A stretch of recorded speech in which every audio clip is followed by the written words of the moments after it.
First of all, take half an onion sliced, half a pepper sliced, and about a chicken breast sliced up as for stir fry. Then on a high heat, heat a wok with some oil in and add your chicken slices.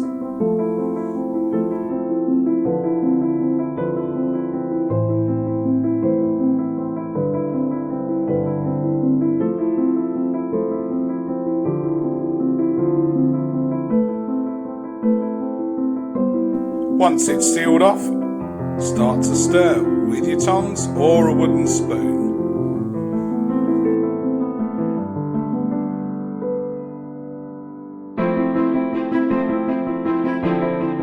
And cook that for a few minutes until all sealed. Then add in your sliced onion,